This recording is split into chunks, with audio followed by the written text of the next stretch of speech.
চলতি বছরে এপ্রিল মাস থেকেই পড়ে গিয়েছে গরমের ছুটি।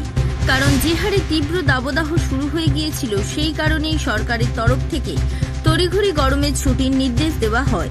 যদিও পূর্ববর্তী নোটিশ অনুসারে ৩রা জুন ২০২৪ তারিখে রাজ্যের সমস্ত প্রাথমিক, মাধ্যমিক এবং উচ্চ মাধ্যমিক স্কুলগুলির গরমের ছুটি শেষে পুনরায় পঠন পাঠন চালু হবার কথা ছিল। ঠিক তার পূর্বেই শিক্ষা দপ্তরের নোটিশ জারি করা হয়ে বলা হয় যে রাজ্যের সমস্ত স্কুলগুলি গরমের ছুটি বাড়তে চলেছে, আর তা শেষ হবে 10ই জুন ২০২৪ তারিখে।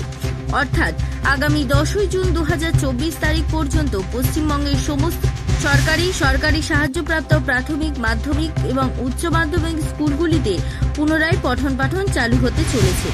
তবে ছাত্রছাত্রীদের গরমের ছুটি বৃদ্ধি পেলেও শিক্ষক, অশিক্ষক কর্মীদের জন্য কিন্তু গরমের ছুটি বাড়ানো হয়নি। ৩রা জুন থেকে স্কুলে যাওয়ার নির্দেশ দেওয়া হয়েছে। ব্যুরো রিপোর্ট, জেলার বার্তা।